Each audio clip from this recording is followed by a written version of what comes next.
जय श्री कृष्ण भक्तों। साध्वी सखुबाई महाराष्ट्र में कृष्णा नदी के तट पर करहाड़ नामक एक स्थान है।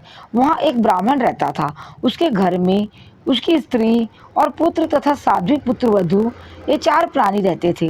ब्राह्मणी पुत्रवधू का नाम सखुबाई था। सखुबाई जितनी अधिक भगवान की भक्त, सुशीला, विनम्र और सरल हृदया थी।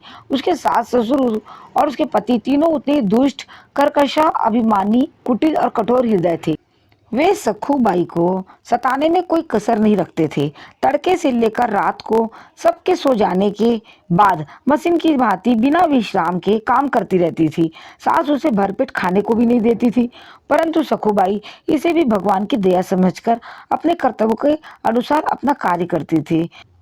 परंतु अस्वस्थ हो जाने पर भी वह कार्य करती रहती। पर उसकी दुष्टा सास इतने पर भी खुश नहीं होती। वह उसे दो चार लात घुसे जमाए बिना उसका मन नहीं मानता। उनके माता पिता को 10-20 बार गालियां सुनाए बिना वह संतुष्ट नहीं होती। परंतु सखू सास के सामने कुछ न बोलती। वह इन दारुण दुख को भगवान का आशीर्वाद मानकर सदा प्रसन्न रहती। महाराष्ट्र में पंढरपुर वैष्णवों का प्रसिद्ध तीर्थ है। वहाँ प्रतिवर्ष आषाढ़ शुक्ल एकादशी को बड़ा भारी मेला होता है। लाखों नर नारी कीर्तन करते हुए भगवान पंढरीनाथ श्री विठ्ठल के दर्शन के लिए जाते हैं। अब के भी कुछ यात्री करहाड़ की तरफ से होकर पंढरपुर में मेले में जा रहे थे। सखू इस समय कृष्णा नदी पर जल भरने गई थी। इन सबको जाते देखकर उसके मन में श्री पंढरीनाथ के उसको दर्शन करने की प्रबल इच्छा हुई। उसने सोचा कि सास ससुर आदि से तो किसी तरह आज्ञा मिलने से रही और पंढरपुर जाना तो निश्चित है, अतः क्यों ना इसी मंडली के साथ चल पड़ूं। वह उनके साथ हो ली। उसकी एक पड़ोसी ने यह सब समाचार उसकी दुष्टा सास को सुनाया। वह उसकी बात सुनते ही किसी जहरीले नागिन की भांति फुफकार मारकर क्रोध करने लगी और अपने लड़के को सिखा पढ़ाकर सखू को मारते पीटते घसीटते लाने को भेजा। वह नदी तट पर पहुंचा और सखू को मार पीट कर घर ले आया। अब तीनों ने सलाह मशवरा किया कि 2 सप्ताह तक पंढरपुर की यात्रा चलेगी। तो जब तक यह यात्रा चलेगी सखू को हम बांध कर रखेंगे और कुछ भी खाने पीने को देने की जरूरत नहीं है। उन्होंने सखू को रस्सी से इतने जोर से खींचकर बांधा कि उसके सूखे शरीर में गड्ढे पड़ गए।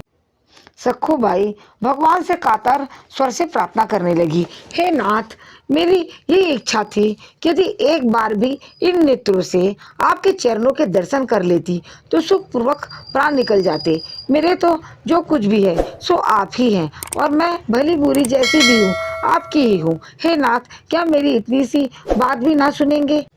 दया मैं इस प्रकार बड़ी देर तक सखू प्रार्थना करती रही।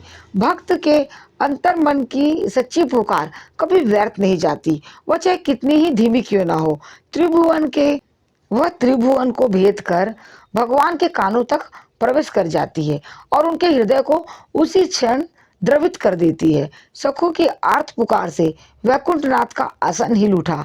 वे तुरंत एक सुंदर स्त्री का रूप धारण करके उसी क्षण सखू के पास जाकर बोले, बाई, मैं पंढरपुर जा रही हूँ, तू वहाँ नहीं चलेगी? सखू ने कहा, बाई, मैं जाना तो चाहती हूँ पर यहाँ बंध रही हूँ। मुझे पापिनी के भाग्य में पंढरपुर की यात्रा कहाँ है? यह सुनकर उन स्त्री वेशधारी भगवान ने कहा, भाई, मैं सदा से तेरी सखी हूँ, तू उदास मत हो, मैं तेरे बदले में यहाँ बंध जाती हूँ।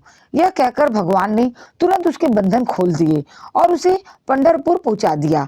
आज सखू का केवल बंधन ही नहीं खुला, उसके सारे बंधन सदा के लिए खुल गए। वह मुक्त हो गई। सखू का वेश धारण किए नाथ बंधे हैं। सखू के सास ससुर आते हैं और बुरा भला कहकर चले जाते हैं और भगवान भी सुशीला वधु की तरह सब कुछ सह रहे हैं। इस प्रकार बंधे हुए पूरे 15 दिन हो गए। सास ससुर का दिल तो इतने पर भी नहीं पसीजा, पर सखू के पति के मन में यह विचार आया कि पूरा एक पक्ष बिना कुछ खाए पिए बीत गया, कहीं यह मर ना जाए, हमारी बड़ी बदनामी होगी। अतः वह पश्चाताप करता हुआ सखू वेशधारी भगवान के पास पहुंचा और सारे बंधन काटकर क्षमा प्रार्थना करके बड़े प्रेम से कहा कि तुम स्नान आदि करके भोजन आदि कर लो। भगवान भी ठीक पतिव्रता पत्नी की भांति सिर नीचा किए खड़े रहे।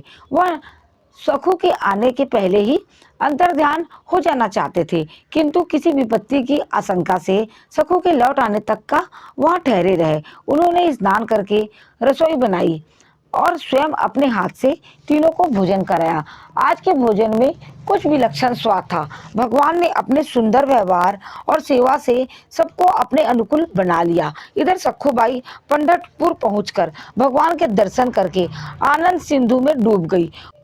वह यह भूल गई कि उसकी जगह में कोई दूसरी स्त्री उसके घर में बंधी हुई है। उसने प्रतिज्ञा कर ली कि जब तक इस शरीर में प्राण है, मैं पंढरपुर की सीमा से बाहर नहीं जाऊंगी। वह समाधिस्थ हो गई और उसके प्राण पखेरु निकल गए। वह शरीर अचेतन होकर गिर पड़ा। देवयोग से करहाड़ के निकटवर्ती किवल नामक ग्राम के एक ब्राह्मण ने उसे पहचान लिया और अपने साथियों को बुलाकर उसकी अंत्येष्टि क्रिया की। अब जगत माता श्री रुक्मणी जी ने देखा कि यह तो यहाँ मर गई और मेरे स्वामी इसकी जगह पर बहू बने बैठे हैं। मैं तो बेड़ब फंसी। यह विचार करके उन्होंने शमशान में जाकर सखू की हड्डियां बटोरकर उसमें प्राण संचार कर दिया। सखू नवीन शरीर में जीवित हो गई। जो महामाया देवी समस्त ब्रह्मांड की रचना और उसका विनाश करती है, उसके लिए सखू को जीवित करना कौन सी बड़ी बात थी। उसे जीवित करके माता ने कहा कि तेरी प्रतिज्ञा यही थी ना कि तू अब इस देह से पंढरपुर से बाहर नहीं जाएगी। तेरा यह शरीर तो जला दिया गया है। अब तू इस शरीर से यात्रियों के साथ घर लौट जा। सखूबाई यात्रियों के साथ 2 दिन में करहाड़ पहुंच गई।